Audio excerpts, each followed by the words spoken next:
প্রাণী সম্পদে ভরব দেশ, গর্ব স্মার্ট বাংলাদেশ প্রতিপাদ্যে প্রাণী সম্পদ সেবা সপ্তাহ প্রদর্শনীর উদ্বোধন করলেন প্রধানমন্ত্রী শেখ হাসিনা।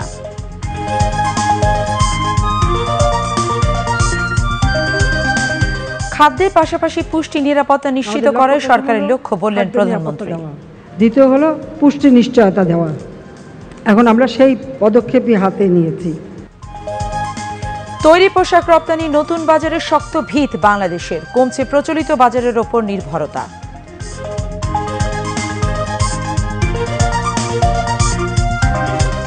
দেশের কয়েকটি জেলায় তীব্র তাপপ্রবাহে অতিষ্ঠ জনজীবন, অব্যাহত থাকতে পারে আরও কয়েকদিন।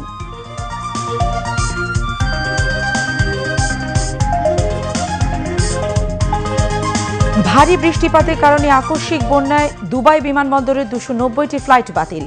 বন্যায় ওমানে মৃতের সংখ্যা বেড়ে দাঁড়িয়েছে 19 জনে। আসসালামু আলাইকুম। দুপুর 2টোর সংবাদে আপনাদের আমন্ত্রণ জানাচ্ছি আমি স্বর্ণাং। এতক্ষণ সংবাদ শিরোনাম শুনেন, এবারে বিস্তারিত সংবাদ।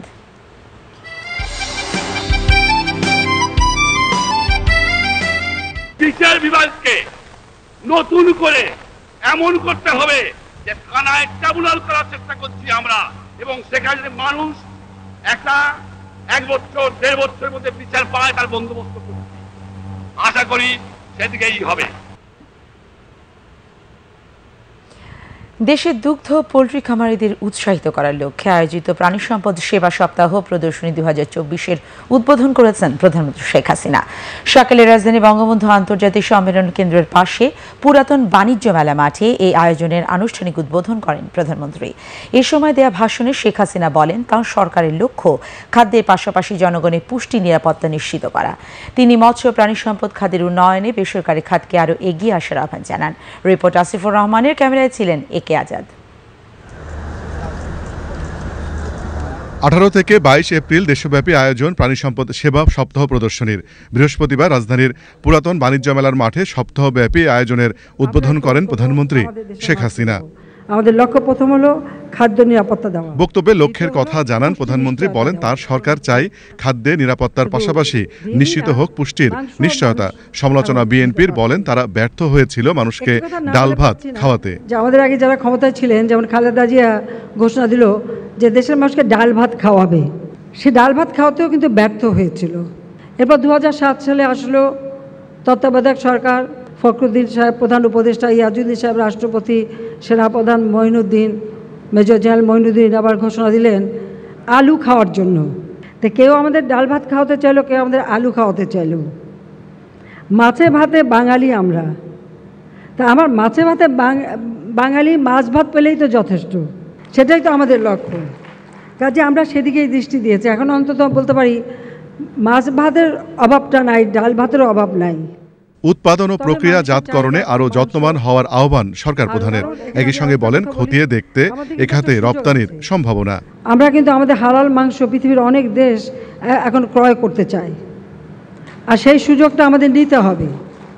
আর সেই সুযোগটা নিতে হলে প্রাণী সম্পদটা, হাঁস মুরগি গরু ছাগল ভেড়া যাই আমরা উৎপাদন করি, মহিষ, সেগুলিকে আমরা কিভাবে লালন পালন করছি, কিভাবে সেগুলি জবাই করা হয়, স্বাস্থ্যসম্মতভাবে করা হচ্ছে কি না, বিদেশে রপ্তানি করতে গেলে তাদের কতগুলি নিয়ম আছে সেটা মেনে আমরা করি কি না, বা সেগুলি প্যাকেটজাত করতে গেলে সেই নিয়ম অনুযায়ী করা হচ্ছে কি না, সে বিষয়গুলি কিন্তু আমাদের বিবেচনায় নিতে হবে, নিয়ে আমরা করতে পারি।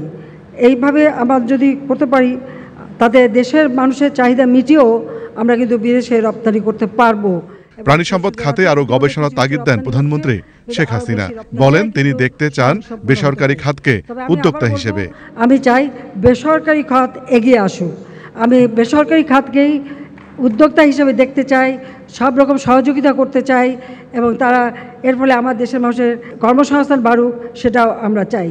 শুধু একটা পাশ করে চাকরি পিছনে না ছুটে সবাই নিজের উদ্যোগে যদি একটু এই ব্যবসা বাণিজ্য করে, তাহলে কিন্তু আপনি দেখবেন আমরা যথেষ্ট এগিয়ে যেতে পারবো। মৎস্য ও প্রাণী সম্পদ মন্ত্রী মোহাম্মদ আব্দুর রহমানের সভাপতিত্বে অনুষ্ঠানে স্বাগত বক্তব্য দেন সচিব মোহাম্মদ সেলিম উদ্দিন। আরও বক্তব্য রাখেন ডেইরি ফার্ম অ্যাসোসিয়েশন এর সভাপতি ইমরান হোসেন আর পোল্ট্রি সেক্টর অংশীজন প্রতিনিধি হিসেবে মশিউর রহমান। পরে প্রদর্শনী ঘুরে দেখেন প্রধানমন্ত্রী শেখ হাসিনা। এতে স্থান পেয়েছে উন্নত অধিক উৎপাদনশীল জাতের গবাদি পশু, পোষা প্রাণী এবং বিভিন্ন প্রযুক্তি। এই আয়োজনের অন্যতম লক্ষ্য প্রাণী সম্পদ উৎপাদন বৃদ্ধি, দুগ্ধজাত পণ্যের বাজার সৃষ্টি, গবাদি পশু উৎপাদনে উদ্বুদ্ধ করা ক্ষুদ্র খামারি ও উদ্যোক্তাদের। আসিফুর রহমান, বাংলাদেশ টেলিভিশন। বাংলাদেশে মোট রপ্তানি আয়ের 84% আসে পোশাক শিল্প খাত থেকে। একক দেশ হিসেবে বাংলাদেশ তৈরি পোশাকের সবচেয়ে বেশি রপ্তানি হয় যুক্তরাষ্ট্রে। ইউরোপ, আমেরিকার ওপর নির্ভরতা কমিয়ে নতুন বা অপ্রচলিত বাজারের দিকে ঝুঁকছেন উদ্যোক্তারা। সরকারের পক্ষ থেকেও অতি নির্ভরতা এড়াতে অপ্রচলিত বাজার সম্প্রসারণে নেওয়া হয়েছে নানা উদ্যোগ। এর ফলে অপ্রচলিত বাজারে তৈরি পোশাক রপ্তানির আকার দিন দিন বাড়ছে। রিপোর্ট সুমন মাহমুদের।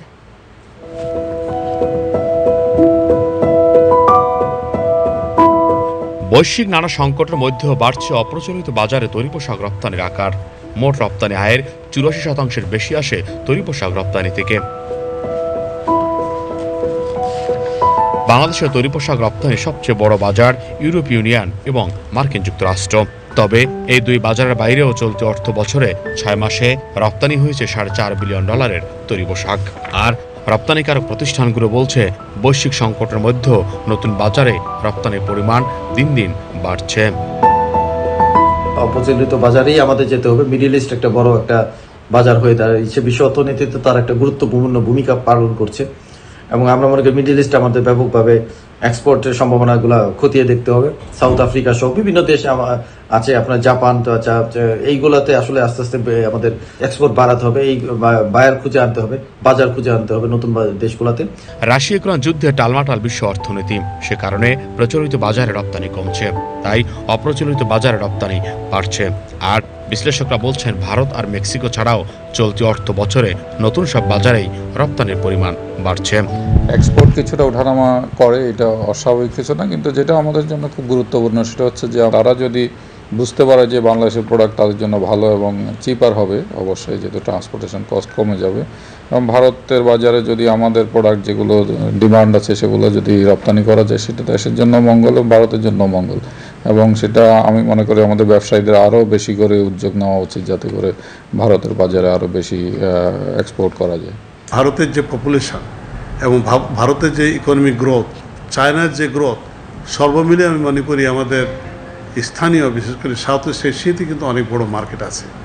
এই মার্কেটটাকে আমাদের অ্যাড্রেস করতে হবে। এরপরেও কিন্তু একটা জিনিস আমাদের মাথায় রাখতে হবে, গার্মেন্টসের কোন জায়গাতে আমরা ভালো করছি। আমরা কিন্তু বেসিক্যালি কমোডিটি মার্কেটে ভালো করছি, আর যেহেতু সাউথ এশিয়ার মার্কেটটা মোস্টলি কমোডিটি, সেক্ষেত্রে আমি মনে করি আমাদের গার্মেন্টসের ভালো করার আরও স্কোপ আছে এবং আমরা এই আশেপাশের দেশে কিন্তু অনেক বেশি ভালো করতে পারবো।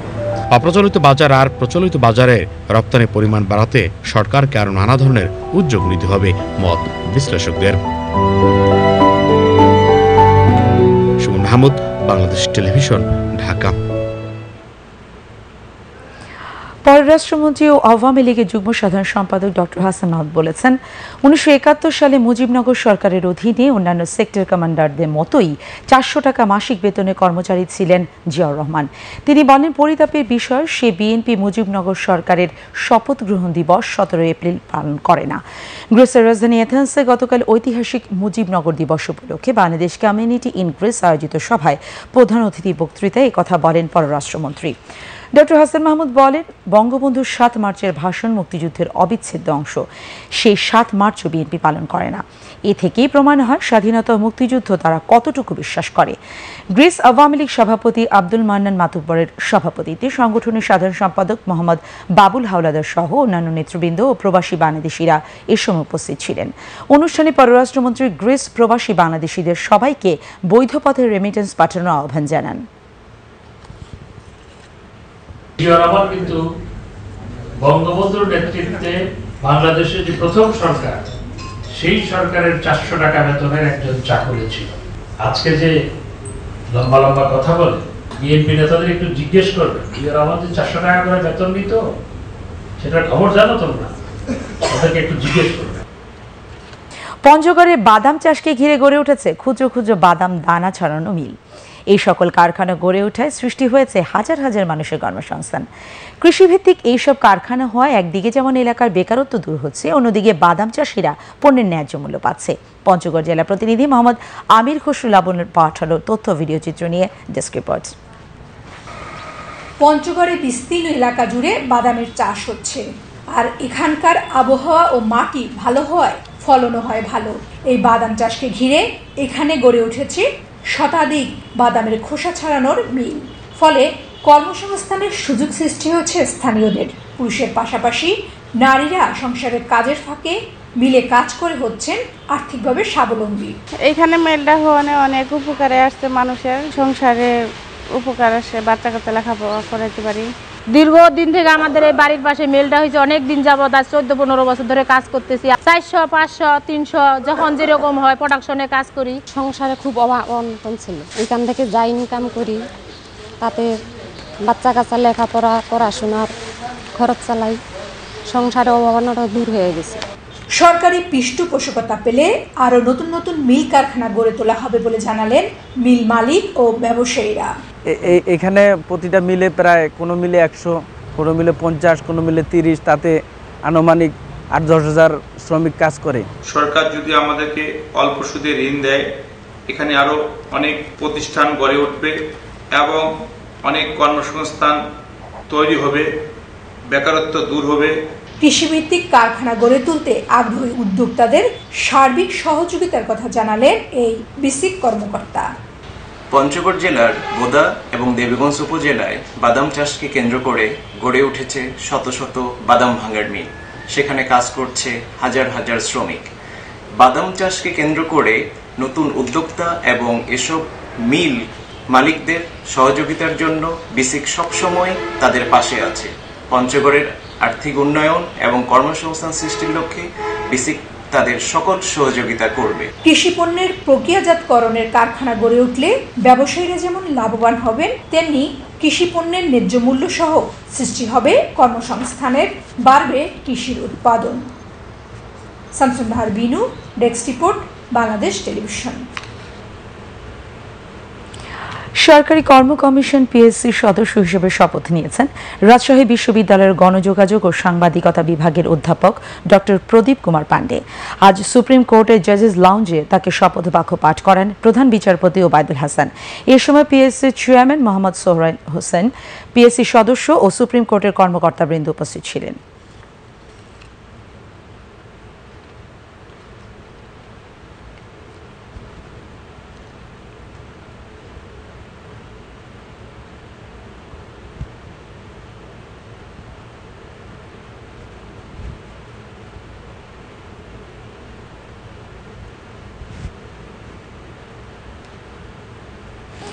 বিশ্ব কণ্ঠ দিবস উপলক্ষে আজ বঙ্গবন্ধু শেখ মুজিব মেডিকেল বিশ্ববিদ্যালয়ের র্যালি ও আলোচনা সভার আয়োজন করা হয়। ল্যারিঙ্গোলজি অ্যান্ড ভয়েস অ্যাসোসিয়েশন অব বাংলাদেশের সভাপতি অধ্যাপক ডাক্তার কামরুল হাসান তরফদারের সভাপতিত্বে র্যালিতে বিশ্ববিদ্যালয়ের উপাচার্য অধ্যাপক ডাক্তার দীন মোহাম্মদ নুরুল হক বক্তৃতা করেন। বক্তারা বলেন, দেহের অন্যতম গুরুত্বপূর্ণ অঙ্গ কণ্ঠ, এর যত্ন নিতে হবে এবং অপ্রয়োজনীয় শব্দ উচ্চারণ ও চিৎকার চেঁচামেচি করা যাবে না। ভয়েস সংক্রান্ত সকল চিকিৎসা সেবা এখন দেশেই হচ্ছে বলে জানান বক্তারা।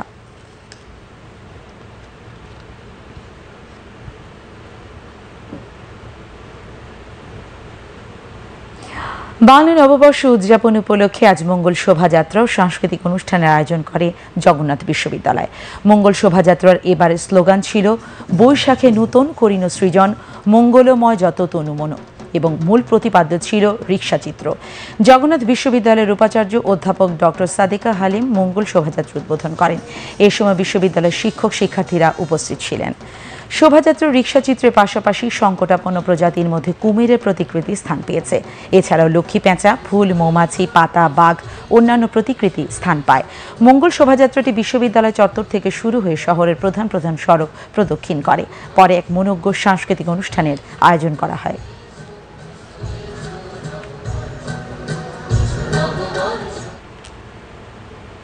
এবারে কৃষি সংবাদ।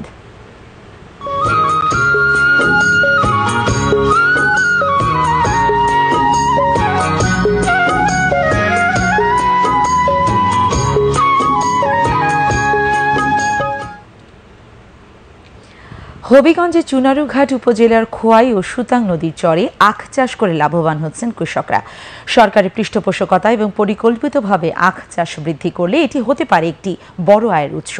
সেখানে উৎপাদিত আখ থেকে তৈরি গুড়ের চাহিদা এই অঞ্চলে সর্বত্র, বিশেষ করে পিঠাপুলির অন্যতম অনুষঙ্গ আখের লালি ও গুড়। হবিগঞ্জ জেলা প্রতিনিধি আলমগীর খানের পাঠানো তথ্যচিত্র ডেস্ক রিপোর্ট। হবিগঞ্জের চুনারুঘাট উপজেলার মুসিকান্দি, রাজারবাজার, আসামপাড়া, গাজীপুর, ক্ষেতমারা এলাকার অধিকাংশ মানুষের জীবিকার অন্যতম উৎস আখ চাষ। খোয়াই নদীর চরকে ঘিরে এই আখ চাষের প্রচলন হয়েছিল শত বছর আগে। এখানের উৎপাদিত আখ থেকে মূলত লালি ও গুড় তৈরি করেন কৃষকরা। আখ চাষ করে বেশ লাভবান হচ্ছেন স্থানীয় কৃষকরা। জমিনের মধ্যে বিভিন্ন নষ্ট জায়গা ওই আবার পুনরায় এটা আমরা দূরে তোলাতে আমরা এখন বর্তমানে মিলে লইয়া আমরা খুব সুন্দর করে চলতেছি। আগে গুড়ের দর কম ছিল, এখন মোটামুটি গুড়ের বাজার ভালো, লালির বাজারও ভালো। আমরা এখনো প্রায় ৩-৪ মাস একাধারে খয়ের ফেরা হয়, আমাদের খুব লাভবান হয়েছি। এখানকার উৎপাদিত গুড় সুস্বাদু হওয়ায় জেলার চাহিদা মিটিয়ে চলে যাচ্ছে সিলেট, ব্রাহ্মণবাড়িয়া, কুমিল্লা সহ দেশের বিভিন্ন জেলায়। চুনারুঘাট উপজেলায় চলতি বছর ২৯০ হেক্টর জমিতে আখের আবাদ করা হয়েছে। বছরে প্রায় ১,২৫০ মেট্রিক টন গুড় উৎপাদন হয়ে থাকে চুনারুঘাট উপজেলার আখ থেকে। অর্থনৈতিক ফসল হিসেবে এই আখটা আমাদের চুনারুঘাট উপজেলার প্রেক্ষাপটে খুবই সম্ভাবনা একটা ফসল। খোয়াই নদী, এদিকে সুতাং নদী, এই নদীর আশেপাশে যে চর অঞ্চলগুলোতে এটা ব্যাপকভাবে আবাদ হয়ে থাকে। কৃষক ভাইয়েরাও আবাদ করছেন এবং আর্থিকভাবে তারা লাভবান হচ্ছেন। আখ চাষ করে শুধু কৃষকরাই লাভবান হচ্ছেন না, অর্থনৈতিকভাবে লাভবান হচ্ছেন আখের গুড় তৈরি সহ সংশ্লিষ্ট ব্যবসায়ীরা। Desk report, Bangladesh television. এবারে আবহাওয়ার খবর।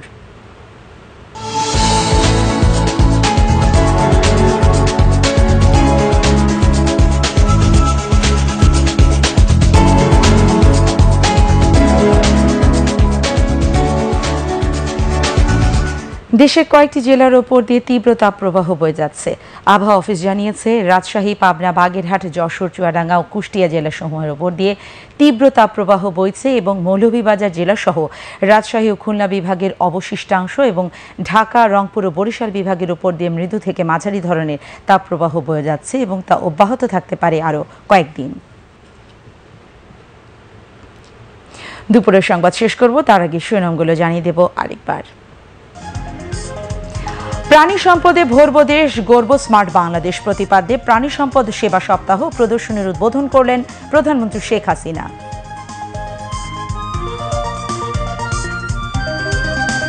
খাদ্যের পাশাপাশি পুষ্টি নিরাপত্তা নিশ্চিত করে সরকারের লক্ষ্য, বললেন প্রধানমন্ত্রী।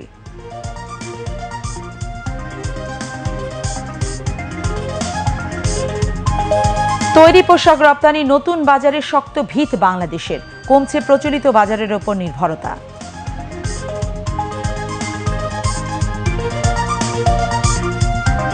দেশের কয়েকটি জেলায় তীব্র তাপপ্রবাহে অতিষ্ঠ জনজীবন, অব্যাহত থাকতে পারে আরও কয়েকদিন।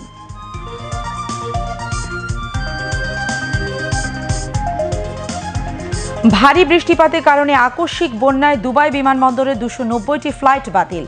বন্যায় ওমানে মৃতের সংখ্যা বেড়ে দাঁড়িয়েছে 19 জনে। এরই সাথে খবর শেষ করছি। খোদা হাফেজ।